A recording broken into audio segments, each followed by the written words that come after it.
Hallelujah. കർത്താവിന്റെ അതിപരിശുദ്ധമായ നാമം വാഴ്ത്തപ്പെടുമാറാകട്ടെ. നമ്മള് കൊലൂസ്യ ലേഖനമാണ് ഈ ദിവസങ്ങളിൽ ചിന്തിച്ചു കൊണ്ടിരിക്കുന്നത്. കൊലൂസ്യ ലേഖനം 2-ാം അധ്യായം 8-ാം വാക്യം വരെ നമുക്ക് ചിന്തിപ്പാൻ തക്കവണ്ണം പരിശുദ്ധാത്മാവ് ഇടയാക്കി. ചില കാര്യങ്ങൾ ഒക്കെയും നമുക്ക് പഠിക്കുവാൻ ദൈവം കൃപ നൽകി. ഇനി ഇന്നത്തെ പകൽക്കാലത്തെങ്കില് 2-ാം അധ്യായം അതിന്റെ 9-ാം വാക്യത്തിലേക്ക് നമുക്ക് കടന്നു വരാം. പരിശുദ്ധാത്മാവ് നമ്മളിൽ ക്രിയ ചെയ്യേണ്ടതിന്, ആത്മാവിന്റെ നിറവിൽ മുന്നേറേണ്ടതിന് നമുക്ക് ഏൽപ്പിച്ചു കൊടുക്കാം. കർത്താവെ, ഞങ്ങൾ അവിടുത്തെ സന്നിധിയിലേക്ക് ഈ തിരുവചനത്തെ ഏൽപ്പിച്ചു തരികയാണ്. കർത്താവെ, ഈ വചനം ഞങ്ങളുടെ ജീവിതത്തിൽ ക്രിയ ചെയ്യണമേ. ഞങ്ങൾ കേൾക്കപ്പെടുന്ന ഓരോ വചനങ്ങളും ഞങ്ങളുടെ ജീവിതത്തിൽ അനുഭവവേദ്യമാക്കുവാൻ കർത്താവ് സഹായിക്കണമേ. വചനം കേട്ട് വിട്ടു പോകുന്നവരായിട്ടല്ല, വചനം അനുസരിക്കുന്നവരായി തീരുവാൻ സഹായിക്കേണ്ടതിനായിട്ട് പ്രാർത്ഥിക്കുന്നു. കർത്താവെ, ഇത്രയും സമയം ഞങ്ങൾക്ക് പ്രാർത്ഥിപ്പാൻ ഞങ്ങളെ ബലപ്പെടുത്തിയല്ലോ. തുടർന്നും കർത്താവിന്റെ കൃപയിൽ ആശ്രയിച്ച് കർത്താവെ തിരുവചനം ധ്യാനിപ്പാൻ സഹായിച്ചാട്ടെ. യേശു ക്രിസ്തുവിൻ നാമത്തിൽ തന്നെ. ആമേൻ, ആമേൻ. Praise the Lord. നമുക്ക് വായിക്കാം. ദൈവത്തിന്റെ കൃപയിൽ ആശ്രയിച്ചുകൊണ്ട് നമുക്ക് തിരുവചനം പഠിക്കുവാൻ പ്രവേശിക്കാം. ഒരാൾ കൊലൂസ്യ ലേഖനം 2-ാം അധ്യായം അതിന്റെ 9-ാമത്തെ വേദഭാഗം. അവനിലല്ലോ ദൈവത്തിന്റെ സർവ്വസമ്പൂർണതയും ദേഹരൂപമായി വസിക്കുന്നത്. അവനിലല്ലോ ദൈവത്തിന്റെ സകല സമ്പൂർണതയും ദേഹരൂപമായിട്ട് വസിക്കുന്നത്. Price the Lord. ഹല്ലേലൂയ. അനുഗ്രഹീതമായ തിരുവചനമാണ്. അവനിലാണ് ദൈവത്തിന്റെ സർവസമ്പൂർണതയും. ആരിലാണ് ദൈവത്തിന്റെ സകല സമ്പൂർണതയും? നമുക്കറിയാം, കർത്താവായ യേശു ക്രിസ്തുവിനെ കുറിച്ചാണ് ഈ സകല കാര്യങ്ങളും പറഞ്ഞിരിക്കുന്നത്. അവനിലല്ലോ ദൈവത്തിന്റെ സമ്പൂർണത ദേഹരൂപമായി വസിക്കുന്നത്. ഇവിടെ ദൈവത്തിന്റെ പൂർണ്ണത മുഴുവനും അവനിൽ മൂർത്തീഭവിച്ചിരിക്കുകയാണ്. യേശു ക്രിസ്തുവിൽ ദൈവത്തിന്റെ സകല ഗുണലക്ഷണങ്ങളുടെയും സാരാംശത്തിന്റെയും പരിപൂർണത കാണുവാനായിട്ട് കഴിയും. നമ്മുടെ കർത്താവ് ഈ ലോകത്തിൽ വരുവാൻ ഇടയായി. ഈ ലോകത്തിലേക്ക് താൻ ജഡാവതാരം എടുക്കുമ്പോൾ ക്രിസ്തുവിന്റെ, അതായത് കർത്താവ് ഈ ലോകത്തിലേക്ക് ജഡാവതാരം എടുക്കുമ്പോൾ ക്രിസ്തുവിൽ ദൈവസത്തയുടെ ആകെ തുക നമുക്ക് താൻ വെളിപ്പെടുത്തി തരികയാണ്. അഥവാ താൻ ദൈവിക അധികാരങ്ങളുടെയും ഗുണലക്ഷണങ്ങളുടെയും ആകെ തുകയെ ചില വാക്യങ്ങൾ വായിക്കുമ്പോൾ നമുക്ക് വെളിപ്പെടുത്തി തരുന്നതായിട്ട് കാണുവാനായിട്ട് കഴിയും. ഈ വാക്യത്തിൽ ഇങ്ങനെ പറഞ്ഞിരിക്കുകയാണ്, അവനിലാണല്ലോ ദൈവത്തിന്റെ സർവസമ്പൂർണതയും. താൻ ഈ ഭൂമിയിലേക്ക് ഇറങ്ങി വന്നപ്പോൾ തന്റെ സകല സമ്പൂർണതയും, ദൈവം ആരെന്ന്, അതിന്റെ പൂർത്തീകരണം എന്തെന്ന് ആമേൻ പൂർണ്ണമായിട്ട് കർത്താവ് നമുക്ക് വേണ്ടി വെളിപ്പെടുത്തി തരികയാ. അതിന് 1-2 വാക്യങ്ങൾ നമുക്ക് വായിക്കുമ്പോൾ അത് വ്യക്തമായിട്ട് മനസ്സിലാക്കുവാനായിട്ട് കഴിയും. ഫിലിപ്പിയ ലേഖനം ഒന്ന് എടുത്താട്ടെ. അത് 2-ാം അധ്യായം അതിന്റെ 6-ാമത്തെ വേദഭാഗം വായിക്കാം. ക്രിസ്തുവിലുള്ള ഭാവം തന്നെ നിങ്ങളിലും ഉണ്ടായിരിക്കട്ടെ. അവൻ ദൈവരൂപത്തിൽ ഇരിക്കെ ദൈവത്തോടുള്ള സമത്വം മുറുകെ പിടിച്ചു കൊള്ളണമെന്ന് വിചാരിക്കാതെ ദാസരൂപമെടുത്ത് മനുഷ്യ സാദൃശ്യത്തിലായി തന്നെത്താൻ ഒഴിച്ച് വേഷത്തിൽ മനുഷ്യനായി വിളങ്ങി തന്നെ താഴ്ത്തി മരണത്തോളം, ക്രൂശിലെ മരണത്തോളം തന്നെ അനുസരണമുള്ളവനായി തീർന്നു. മനുഷ്യവേഷമെടുത്തവൻ ദൈവത്തിന്റെ സമ്പൂർണത ദേഹരൂപമായി നമുക്ക് വേണ്ടി വെളിപ്പെടുത്തി തന്നിരിക്കുന്ന ക്രിസ്തുവിന്റെ മാതൃകയാണ് നാം വായിച്ച വേദഭാഗത്ത് കാണുന്നത്. അവൻ ദൈവരൂപത്തിലായിരുന്നു. അവൻ ദൈവരൂപത്തിലായിരുന്നു എന്നുള്ളതിന്റെ തെളിവ് നമുക്ക് ഒരു വാക്യം കൂടെ വായിച്ചിട്ട് ഞാൻ ഈ ഭാഗത്തേക്ക് കടന്നു വരാം. വായിച്ചാട്ടെ. യോഹന്നാന്റെ സുവിശേഷം 1-ാം അധ്യായം അതിന്റെ 14-ാമത്തെ വേദഭാഗം. വചനം ജഡമായി തീർന്നു, കൃപയും സത്യവും നിറഞ്ഞവനായി നമ്മുടെ ഇടയിൽ പാർത്തു. ഞങ്ങൾ അവന്റെ തേജസ് പിതാവിൽ നിന്ന് ഏകജാതനായവന്റെ തേജസ്സായി കണ്ടു. വചനം ജഡമായി തീർന്നു. കർത്താവായ യേശു ക്രിസ്തുവിന്റെ ജഡാവതാരം, താൻ ഈ ലോകത്തിലേക്ക് ഇറങ്ങി വന്നത് വ്യക്തമായിട്ട് നമുക്ക് ഈ ഭാഗത്തൂടെ മനസ്സിലാക്കുവാനായിട്ട് കഴിയുന്നത്. കർത്താവ് എങ്ങനെയാണ് വന്നത്? താൻ ദൈവരൂപത്തിൽ ഇരുന്നവൻ മനുഷ്യാവതാരമെടുത്ത് വേഷത്തിൽ മനുഷ്യനായി നമുക്ക് വേണ്ടി ഈ താണഭൂമിയിലേക്ക് ഇറങ്ങി വന്നു. ഞാൻ ഫിലിപ്പിയ ലേഖനം പഠിപ്പിച്ചപ്പോൾ ഈ വാക്യം നന്നായിട്ട് നിങ്ങൾക്ക് എക്സ്പ്ലെയിൻ ചെയ്തു തന്നതാണ്. എന്താണ്? ഉന്നതങ്ങളെ വെടിഞ്ഞവൻ താണഭൂമിയിലേക്ക്, താൻ ദൈവമായിരുന്നു. യോഹന്നാന്റെ സുവിശേഷം 1-ാം അധ്യായം അതിന്റെ 1-ാം വാക്യം ഒന്ന് വായിച്ചാട്ടെ. യോഹന്നാന്റെ സുവിശേഷം 1-ാം അധ്യായത്തിന്റെ 1-ാം വാക്യം. ആദിയിൽ വചനം ഉണ്ടായിരുന്നു, വചനം ദൈവത്തോടു കൂടെ ആയിരുന്നു, വചനം ദൈവമായിരുന്നു. മൂന്ന് വാക്യങ്ങൾ വായിക്കണേ ഒരുമിച്ച് ചേർന്ന്. ആദ്യം തൊട്ടൊന്നുകൂടെ വായിച്ചാട്ടെ. ആദിയിൽ വചനം ഉണ്ടായിരുന്നു, വചനം ദൈവത്തോടു കൂടെ ആയിരുന്നു, വചനം ദൈവമായിരുന്നു. അവൻ ആദിയിൽ ദൈവത്തോടു കൂടെ ആയിരുന്നു. സകലവും അവൻ മുഖാന്തരം ഉളവായി, ഉളവായതൊന്നും അവനെ കൂടാതെ ഉളവായതല്ല. Price the Lord. കണ്ടോ ആ വചനത്തിന്റെ ആഴം?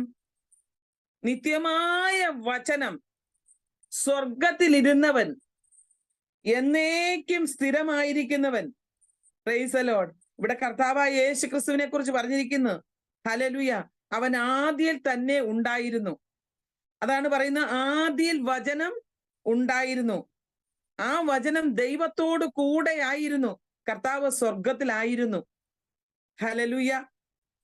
ആദിയിൽ അവൻ സ്വയം ഭൂജാതനായി.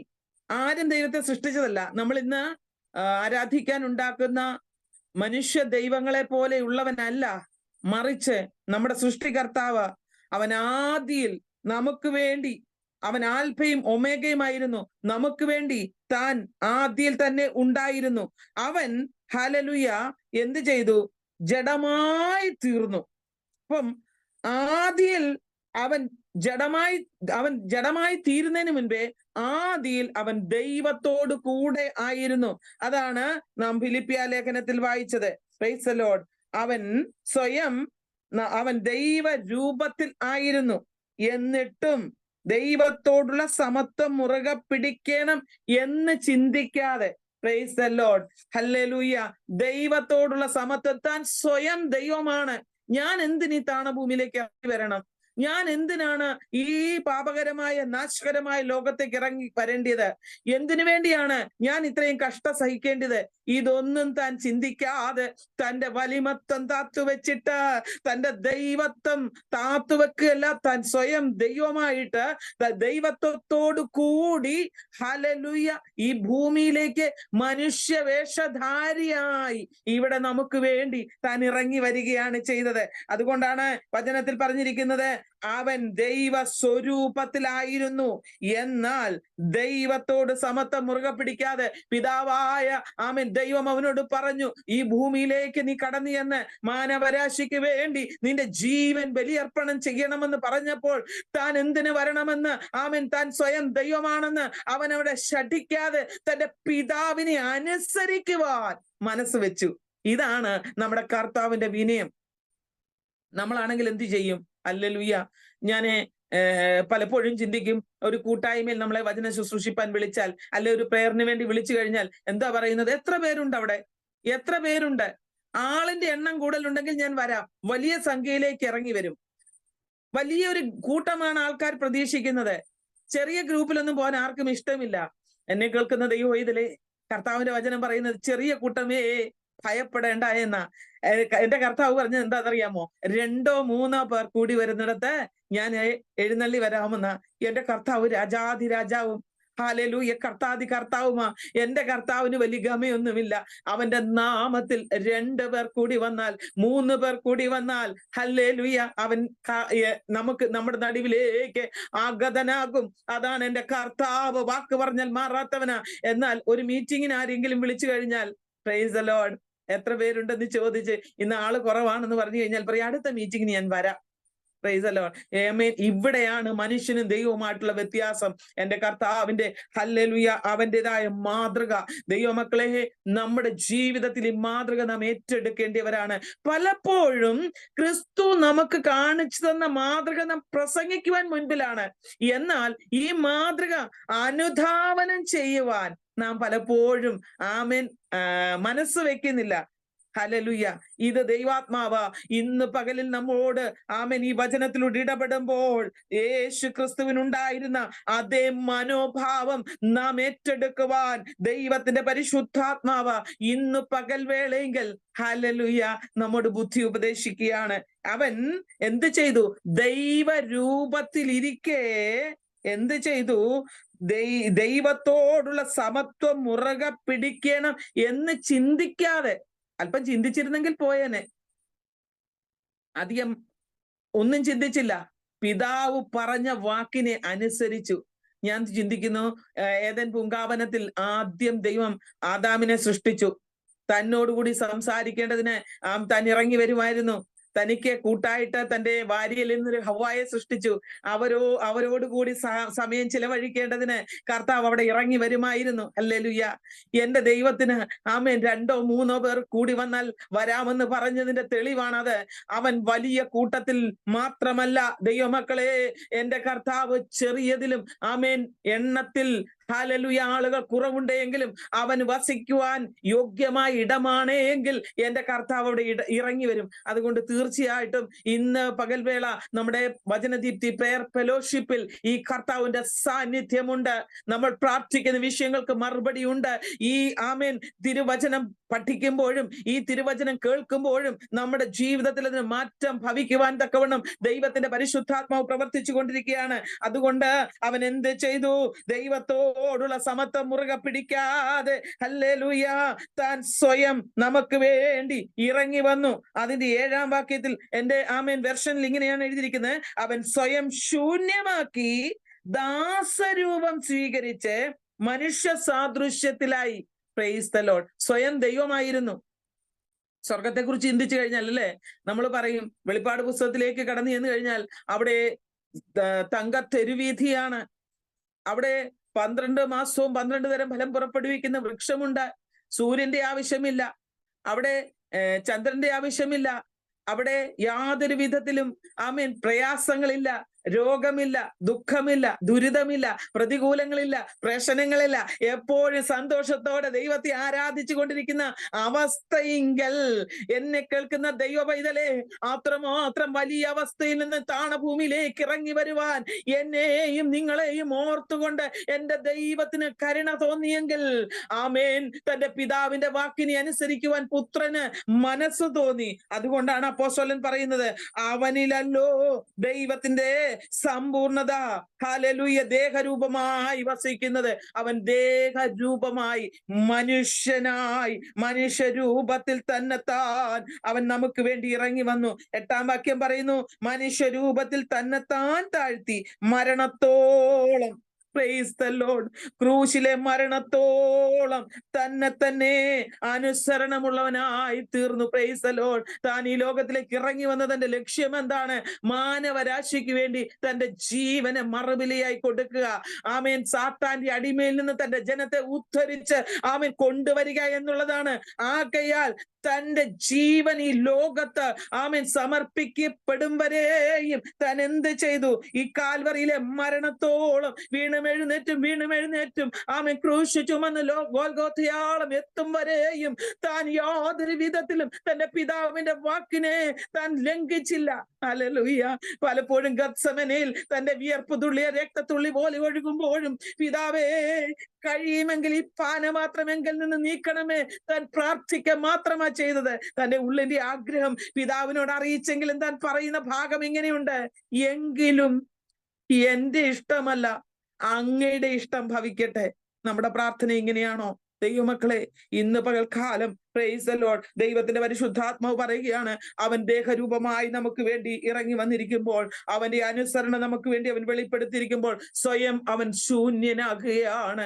Price the Lord. ഹല്ലേലൂയ. അവൻ സ്വയം ശൂന്യനായിട്ട് നമ്മെ തന്റെ അടുക്കലേക്ക് അടുപ്പിക്കുവാൻ, തന്റെ ഹല്ലേലൂയ മഹിമയെ വിട്ടിട്ട് ഈ ലതാണ ഭൂമിയിലേക്ക് ഇറങ്ങി വന്ന് നമുക്ക് വേണ്ടി സകലത് നിവർത്തിച്ചു തരുവാൻ പ്രാപ്തനായ ദൈവം നമ്മെ പ്രാപ്തരാക്കുവാൻ കരുണയുടെ കരം നമുക്ക് വേണ്ടി വെളിപ്പെടുത്തിയെങ്കിൽ ഇന്ന് പകൽക്കാലം അവന്റെ അനുസരണയും അവന്റെ മാതൃകയും പ്രൈസ് ദി ലോർഡ് ഹല്ലേലൂയ ഇന്ന് ദൈവമക്കളായിരിക്കുന്ന നമുക്ക് അനുധാവനം ചെയ്യേണ്ടത് ആവശ്യമാണ്.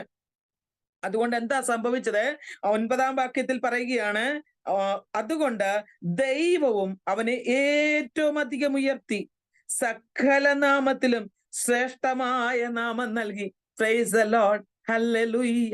ഏറ്റവും ശ്രേഷ്ഠമായ നാമം യേശു എന്ന നാമമല്ലാതെ മറ്റൊരു നാമവും ഈ ലോകത്തിൽ, ഹല്ലേലൂയ, ശ്രേഷ്ഠമായിട്ടുള്ളതില്ല. സകല ജനവും അവന്റെ മുൻപാകെ മുട്ടുമടക്കും. വരുവീൻ നാം വണങ്ങി നമസ്കരിക്ക, അവന്റെ നാമത്തിൽ മുട്ടുമടക്ക. ഇതത്രേ സങ്കീർത്തനക്കാരൻ പറഞ്ഞിരിക്കുന്നത്. അനുഭവത്തോടുകൂടി വിളിച്ചു പറയുന്ന അനുഭവ സാക്ഷ്യങ്ങൾക്ക് മുൻപിൽ, പ്രൈസ് ദ ലോർഡ്, ദൈവത്തിന്റെ പരിശുദ്ധാത്മാവ് ഇന്ന് പകൽ വേളയിൽ അപ്പോസ്തലനിലൂടെ നമ്മെയും അറിയിക്കുന്നത് ഇതാണ്. ആമേൻ. ദൈവവും, ഹല്ലേലൂയ, അവനെ ഏറ്റവും ഉയർത്തി. ഈ മാതൃക നമ്മുടെ ജീവിതത്തിലും ഒപ്പിയെടുത്താൽ ദൈവം നമ്മെ ഏറ്റവും ഉയർത്തും. നമുക്ക് ഉയരുവാൻ ആഗ്രഹമുണ്ട്. സകലരെക്കാൾ, ആമേൻ, നമുക്ക് പേര് കിട്ടണമെന്ന് ആശയുണ്ട്. എന്നെ കേൾക്കുന്ന ദൈവവേദലേ, ഇതിന്റെ ഒന്നും പുറകെ ഓടണ്ട. നാം ഒരു കാര്യത്തിനും പോകണ്ട. നമ്മെ ഏൽപ്പിച്ചിടത്ത് വിശ്വസ്തരായി നിന്നുകൊണ്ട് എന്റെ കർത്താവിനെ അനുസരിപ്പാൻ, എന്റെ കർത്താവിന്റെ ഇഷ്ടമൊന്ന് തികയ്ക്കുവാൻ ആത്മാവിൽ അവന് വേണ്ടി ഒരു വിനയത്തോടെ അവന്റെ സന്നിധിയിൽ ഒന്ന് ഏൽപ്പിച്ചു കൊടുത്താൽ മാത്രം മതി. അവിടെ പരിശുദ്ധാത്മാവ് നമുക്ക് വേണ്ടി പ്രവർത്തിക്കും. അവൻ, ഹല്ലേലൂയ, സകല നാമത്തിലും മേലായ നാമമുള്ള യേശുവിന്റെ നാമം നമ്മുടെ മേൽ വെളിപ്പെടുമ്പോൾ അവനെ ഉള്ളത്തിൽ കൈക്കൊണ്ടവരായ നമ്മെ അവനെ ഏറ്റവും ഉയർത്തുവാൻ തക്കവണ്ണം ഇടയാകും. ഇവിടെ ദൈവവചനം പറയുകയാണ്, അവനെ ഏറ്റവും ഉയർത്തി സകല നാമത്തിലും ശ്രേഷ്ഠമായ നാമം നൽകിയെങ്കിൽ, ഇന്ന് ഇതിന്റെ അകത്ത് തിരുവചനം കേൾക്കുന്ന, ഈ ബൈബിൾ സ്റ്റഡി കേട്ടുകൊണ്ടിരിക്കുന്ന പ്രിയപ്പെട്ടവരെ, ഹൃദയത്തിൽ ഭാരം അനുഭവിച്ചു കൊണ്ടിരിക്കുന്നുവോ? നിങ്ങൾ, ആമേൻ, മറ്റുള്ളവരാൽ നിന്ദിക്കപ്പെട്ടുകൊണ്ടിരിക്കുന്നുവോ? പരിഹസിക്കപ്പെട്ടുകൊണ്ടിരിക്കുന്നുവോ? കർത്താവിന് വേണ്ടി ഞാൻ ഇറങ്ങി തിരിച്ചിട്ട് എന്റെ ജീവിതത്തിൽ, ഹല്ലേലൂയ, പലപ്പോഴും ഇങ്ങനെയുള്ള ഭാരങ്ങൾ ഉണ്ടായല്ലോ എന്നോർത്ത് നിങ്ങൾ പ്രയാസപ്പെടുന്നുവോ? പരിശുദ്ധാത്മാവ് പറയുന്നു, നിങ്ങളുടെ ഉയർച്ചയുടെ കാലം അടുത്തിരിക്കുകയാണ്. നിങ്ങളെ നിന്ദിച്ചവർക്ക് നടുവിൽ നിങ്ങളെ മാനിപ്പാൻ, ആമേൻ, എവിടൊക്കെ താഴ്ത്തിക്കെട്ടിയോ അവിടൊക്കെ ഒരു ഉയർച്ച നൽകി നമ്മെ മാനിപ്പാൻ എന്റെ ദൈവം ശക്തനാണ്. ഇന്ന് പകൽ വേളയെങ്കിൽ ക്ഷീണിക്കാതെ, മനസ്സ് മടുത്തു പോകാതെ, പരിശുദ്ധാത്മാവിന്റെ കൃപയിൽ ആശ്രയിക്ക്. അവൻ പറയുകയാണ്, ആമേൻ, കരുതുന്ന ഒരു ദൈവമുണ്ട്. ആമേൻ, നിന്നെ ഉയർത്തുന്ന ഒരു ദൈവമുണ്ട്. ഭാരങ്ങളുടെ നടുവിലും പ്രയാസങ്ങളുടെ നടുവിലും ആശ്വസിപ്പിക്കുന്ന ദൈവസ്നേഹത്തിന്റെ ആഴം തിരിച്ചറിയുവാൻ, ആമേൻ, നാം ഏൽപ്പിച്ചു കൊടുത്താൽ മതി. ഒറ്റ കാര്യം, തന്റെ പിതാവിനെ അനുസരിക്കുവാൻ മനസ്സ് വെച്ച യേശു ക്രിസ്തുവിനെ പോലെ നാമും അവനെ അനുസരിക്കുവാൻ, അവന്റെ കൽപ്പനകളെ ആചരിപ്പാൻ നമ്മെ തന്നെ ഏൽപ്പിച്ചു കൊടുത്താൽ മതി. പരിശുദ്ധാത്മാവ് അതിന്റെ മേൽ അത്ഭുതങ്ങൾ പ്രവർത്തിപ്പാൻ തക്കവണ്ണം ഇടയാകും. ഹല്ലേലൂയ. ഈ കൊലോസ്യ ലേഖനം 2-ാം അധ്യായം നാം 9-ാം വാക്യം വായിച്ചല്ലോ. അവനിലാണല്ലോ ദൈവത്തിന്റെ സർവസമ്പൂർണതയും. ഹല്ലേലൂയ, ആമേൻ. ദൈവത്തിന്റെ സകല സമ്പൂർണതയും ക്രിസ്തു യേശുവിൽ കൂടിയാണ് അവൻ നമുക്ക് വെളിപ്പെടുത്തി തന്നത്. ആമേൻ. അതുകൊണ്ട് ഈ സർവസമ്പൂർണതയുമുള്ള കർത്താവിനെ നാം ധരിച്ചു കഴിഞ്ഞാൽ, ഹല്ലേലൂയ, നാം എന്തായിത്തീരും?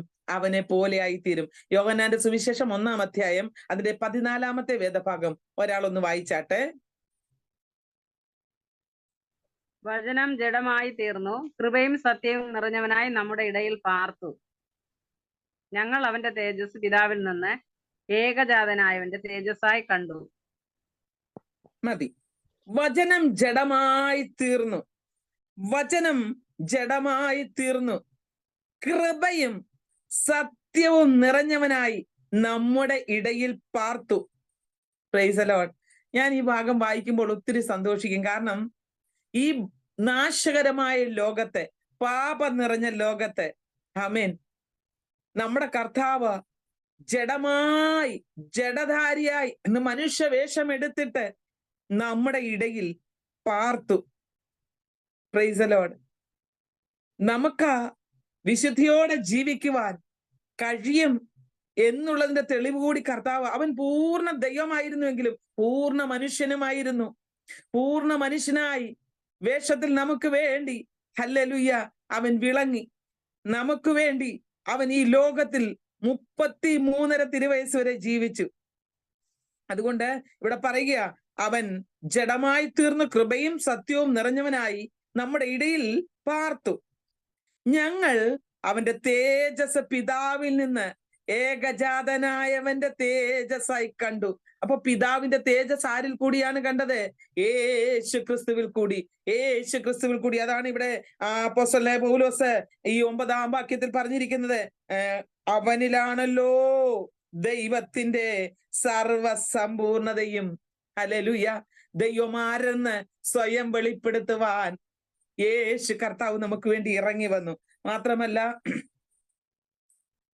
2 കൊരിന്ത്യ ലേഖനം 8-ാം അധ്യായം അതിന്റെ 9-ാം വാക്യം കൂടെ വായിച്ചാട്ടെ. 2 കൊരിന്ത്യ ലേഖനം 8-ാം അധ്യായം അതിന്റെ 9-ാം വാക്യം. നമ്മുടെ കർത്താവായ യേശു ക്രിസ്തു സമ്പന്നൻ ആയിരുന്നിട്ടും അവന്റെ ദാരിദ്ര്യത്താൽ നിങ്ങൾ സമ്പന്നർ ആകേണ്ടതിന് നിങ്ങൾ നിമിത്തം ദരിദ്രനായി തീർന്ന കൃപ നിങ്ങൾ അറിയുന്നുവല്ലോ. Price the Lord. കണ്ടോ, നമ്മൾ ക്രിസ്തുവിൽ സമ്പന്നരാകേണ്ടതിന്, നമ്മുടെ ആത്മീയ ദാരിദ്ര്യം മാറേണ്ടതിന് നമ്മുടെ കർത്താവായ യേശു എന്ത് ചെയ്തു? നമുക്ക് വേണ്ടി താണഭൂമിയിലേക്ക് ദരിദ്രനായി ഇറങ്ങി വന്നു. സകല സമ്പന്നതയും സ്വർഗത്തിലുണ്ട്, അല്ലേ? നമ്മുടെ കർത്താവായ യേശു ക്രിസ്തു സമ്പന്നനായിരുന്നു.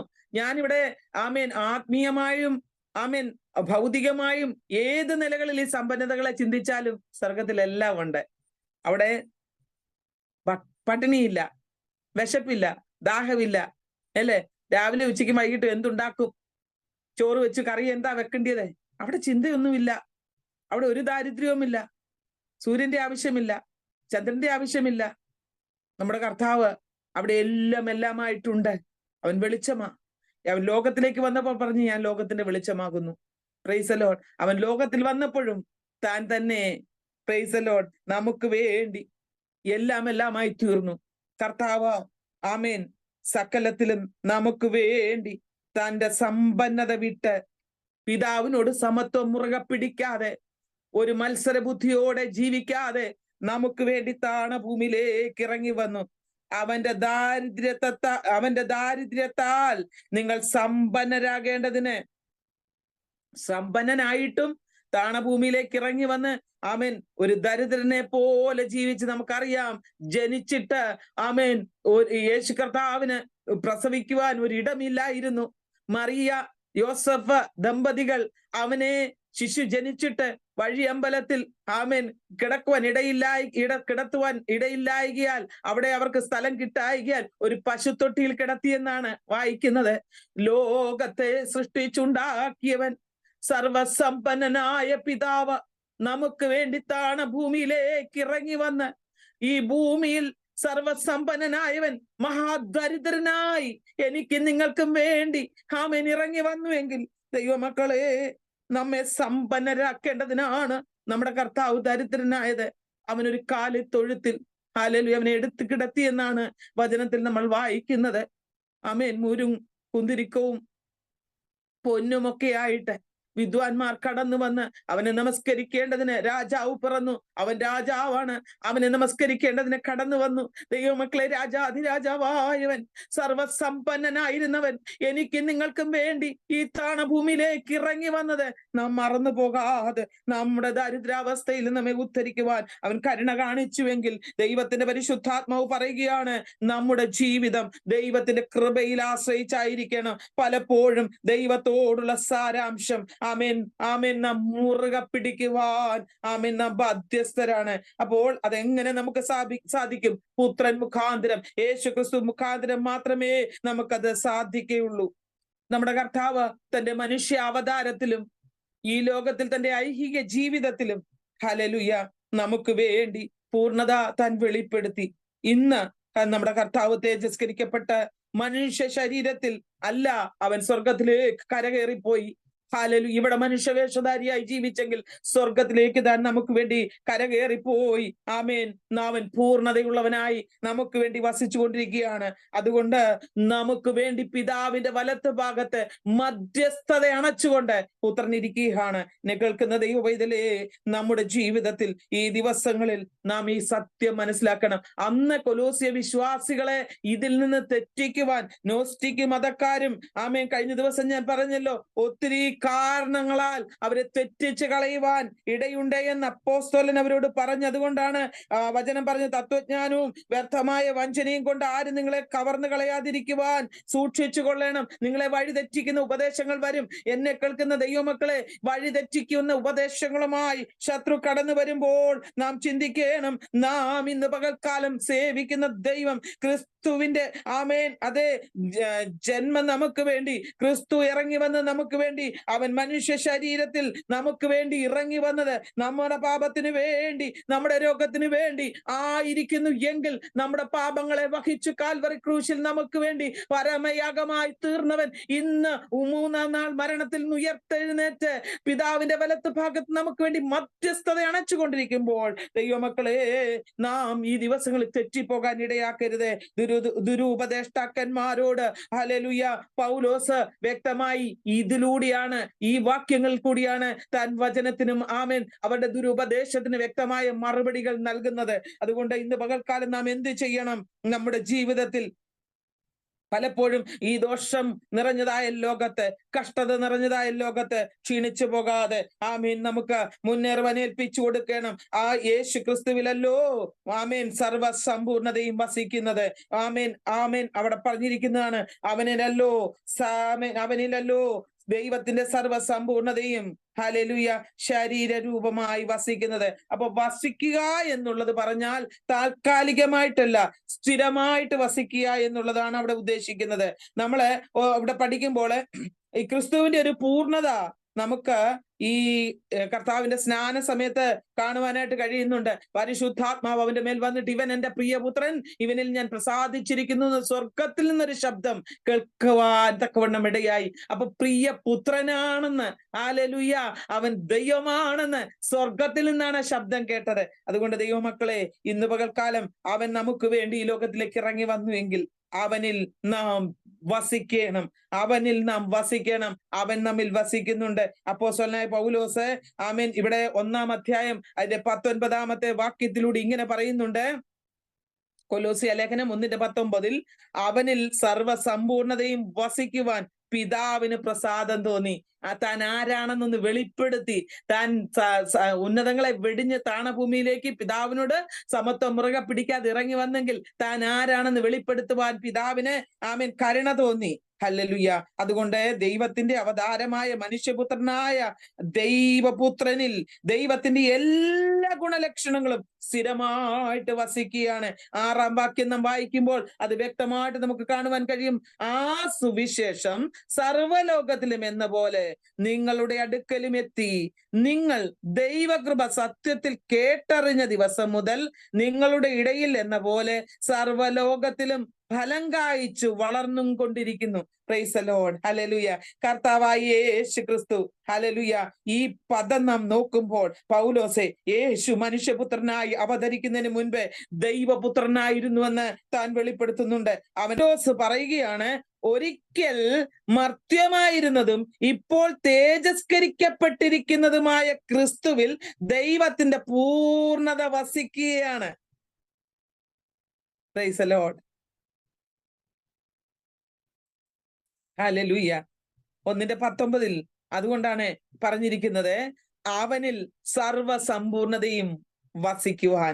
സർവസമ്പൂർണതയും, ഈ ആശയം നമുക്ക് അവന്റെ സമ്പൂർണതയെ, അവൻ വസിക്കുന്ന നമ്മിൽ വസിക്കുന്ന അവന്റെ സമ്പൂർണത എന്താണെന്ന് പൂർണ്ണമായിട്ട് നമുക്ക് വെളിപ്പെടുത്തുകയാണ്. അത് റോമാലേഖനം 1-ാം അധ്യായം അതിന്റെ 20-ാം വാക്യം കൂടെ നാം വായിക്കുമ്പോൾ അത് നമുക്ക് വ്യക്തമായിട്ട് മനസ്സിലാകും. റോമാലേഖനം അതിന്റെ 1-ാം അധ്യായം 20-ാമത്തെ വേദഭാഗം.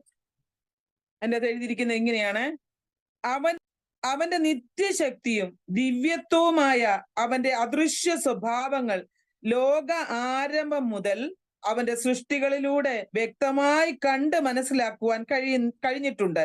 അതിനാൽ അവർക്ക് ഒഴികഴിവ് പറയുവാൻ സാധ്യമല്ല. Price the Lord. ഇവിടെ ഒഴികഴിവ് പറഞ്ഞ് മാറുവാൻ ഇടയാകത്തില്ല. കർത്താവിന്റെ ദിവ്യത്വമാണ് ഇവിടെ വെളിപ്പെടുത്തുന്നത്. ദൈവത്തിന്റെ സമ്പൂർണത ഹല്ലേലൂയ നമുക്ക് വ്യക്തമായിട്ട് മനസ്സിലാക്കുവാൻ ഇതിലൂടെ കഴിയും.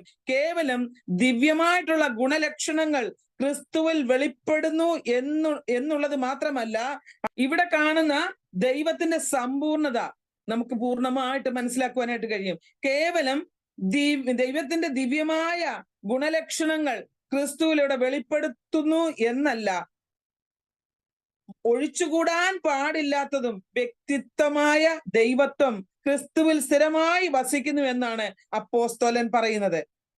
ദേഹരൂപമായി വസിക്കുന്നു എന്ന പ്രയോഗം നമുക്കിവിടെ വളരെ ശ്രദ്ധേയമാണ്. Price the Lord. അപ്പോൾ ദേഹരൂപമായി വസിക്കുന്നു, അതായത് ദൈവത്തിന്റെ അവതാര രൂപം മനുഷ്യവേഷമാണല്ലോ, അത് പൂർണ്ണമായി എങ്ങനെയാണ് നമുക്ക് വെളിപ്പെട്ടത്? വചനത്തിലൂടെ സ്വയം വെളിപ്പെട്ടു. അവൻ വചനമായി നമുക്ക് വേണ്ടി വെളിപ്പെട്ടു. അതാണ് നമ്മൾ യോഹന്നാന്റെ സുവിശേഷം 1-ാം അധ്യായം അതിന്റെ 1 മുതൽ 14 വരെയുള്ള ആ വാക്യങ്ങൾ വായിക്കുമ്പോൾ നമുക്ക് കാണുവാനായിട്ട് കഴിയുന്നത്. നമ്മളത് അതിന്റെ 14-ാം വാക്യവും അതിന്റെ 1 മുതൽ 3 വരെയുള്ള വാക്യവും വായിച്ചല്ലോ. എന്നാൽ ദേഹരൂപത്തിൽ അവനല്ലായിരുന്നു. ബേഥലഹേമിൽ വചനം ജഡം ധരിച്ചു. അങ്ങനെ ദൈവം പൂർണ്ണമായി നമുക്ക് വേണ്ടി ഇറങ്ങി വന്നു. ആമേൻ. കന്യകയിൽ താൻ ജന്മമെടുത്തിട്ട് ബേഥലഹേം എന്ന സ്ഥലത്ത്, ഞാൻ പറഞ്ഞല്ലോ പുൽത്തൊട്ടിയിൽ അവനെ എടുത്ത് കിടത്തി എന്നുള്ളത്, ഒരു കാലിത്തൊഴുത്തിൽ അവനെ എടുത്ത് കിടത്തി എന്നുള്ളത്. അങ്ങനെയെങ്കിൽ ക്രിസ്തുവിന്റെ ദൈവത്വത്തെ കുറിച്ചുള്ള ചിന്തയും അതിന്റെ വ്യഗ്രതയിൽ പലപ്പോഴും തന്റെ മനുഷ്യത്വം വിസ്മരിപ്പാൻ ഇടയുണ്ട്. അവൻ അങ്ങനെയൊക്കെ ആയിരുന്നോ എന്നുള്ളത്. എന്നാൽ അവൻ പൂർണ്ണ ദൈവവും പൂർണ്ണ മനുഷ്യനുമായി നമുക്ക് വേണ്ടി ഇറങ്ങി വന്നുവെങ്കിൽ, എന്നെ കേൾക്കുന്ന ദൈവമക്കളെ, അവനിലല്ലോ ദൈവത്തിന്റെ എല്ലാ സർവസമ്പൂർണതയും ശരീരരൂപമായി വസിക്കുന്നത്. ആകയാൽ നമുക്ക് വേണ്ടി പ്രവർത്തിച്ച ദൈവത്തിന്റെ സ്നേഹത്തിന്റെ ആഴം ഇന്ന് പകൽക്കാലം മറന്നു പോകാതെ നമുക്ക് ഏൽപ്പിച്ചു കൊടുക്കാം. നമ്മിൽ വസിക്കുന്ന ക്രിസ്തുവിനെ പ്രസാദിപ്പിച്ച് നമുക്ക് അവനിൽ വസിച്ചുകൊണ്ട് മുന്നേറുവാൻ ഏൽപ്പിച്ചു കൊടുക്കാം. ആ കർത്താവിന്റെ വചനത്തിന്റെ ആഴങ്ങൾ നമുക്ക് മനസ്സിലാക്കിക്കൊണ്ട് നമ്മെ തെറ്റിച്ചു കളയുവാൻ ശ്രമിക്കുന്ന ദുരുപദേഷ്ടാക്കൾക്ക് മുൻപിൽ അവനിലുള്ള സർവസമ്പൂർണതയും അവന്റെ ദൈവത്വവും വേണ്ടവണ്ണം മനസ്സിലാക്കി മുന്നേറുവാൻ ഈ വചനങ്ങളാൽ ദൈവം നമ്മെ സഹായിക്കുമാറാകട്ടെ. നമുക്ക് പ്രാർത്ഥിക്കാം. ഞങ്ങളുടെ സ്വർഗത്തിലെ ദൈവമേ, ഈ നല്ല സമയത്തിനായിട്ട് സ്തോത്രം. കർത്താവിന്റെ തിരുവചനം അല്പസമയം ചിന്തിപ്പാൻ ഞങ്ങളെ ഇടയാക്കിയല്ലോ. കർത്താവിന്റെ കൃപയിൽ ആശ്രയിച്ച് പിന്നെയും കർത്താവെ ഈ തിരുവചനം പഠിക്കുമ്പോൾ ഞങ്ങളുടെ ഹൃദയദൃഷ്ടി പ്രകാശിപ്പിക്കണമേ. വചനത്തിന്റെ ആഴങ്ങൾ അതിന്റെ നീളത്തിലും വീതിയിലും അതിന്റെ കർത്താവെ ഗഹനമായി പഠിക്കുവാൻ കൃപ നൽകിയാട്ട് അവിടുത്തെ കുറിച്ചുള്ള ആ ജ്ഞാനം ഞങ്ങളിൽ തരണമേ. അനുസരിച്ച് ജീവിപ്പാൻ, അങ്ങേ ഭയപ്പെട്ട് ജീവിപ്പാൻ, അങ്ങയുടെ ആത്മാവിൽ നിറഞ്ഞു ജീവിപ്പാൻ അങ്ങ് ഞങ്ങളെ സഹായിച്ചാട്ടെ. അതിനായിട്ട് ഏൽപ്പിക്കുന്നു. തിരുവചനം കേൾക്കപ്പെട്ട എല്ലാ പ്രിയപ്പെട്ടവർക്കായിട്ടും സ്തോത്രം. അടിയനെ സമ്പൂർണമായിട്ട് ഏൽപ്പിക്കുന്നു. കർത്താവ് ഇത്രത്തോളം തിരുവചനം പഠിപ്പിക്കുവാൻ കൃപ നൽകിയല്ലോ. കർത്താവെ, അവിടുത്തെ നാമത്തിന്റെ മഹിമയ്ക്കായി അങ്ങടിനെ ഉപയോഗിക്കണമേ. തിരുവിഷ്ടം അടിനെ നിവർത്തിക്കണമേ. ഒന്നിനും യോഗ്യതയില്ല കർത്താവെ, അങ്ങയുടെ ഇഷ്ടം നിവർത്തിപ്പാൻ ഏൽപ്പിച്ചു തരുന്നു കർത്താവെ. അവിടുത്തെ നാമത്തിന്റെ മഹിമയ്ക്കായി ഞങ്ങളെ പിന്നെ ഉപയോഗിക്കണം. പ്രാർത്ഥന കേട്ടതിനായിട്ട് സ്തോത്രം. യേശു ക്രിസ്തുവിൻ വിലയേറിയ നാമത്തിൽ തന്നെ ആമേൻ, ആമേൻ. Praise the Lord. ദൈവം അനുവദിച്ചാൽ അടുത്ത നമുക്ക് ഭാഗം ചിന്തിക്കാം. കർത്താവ് എല്ലാവരെയും അനുഗ്രഹിക്കട്ടെ. God bless you. God bless U.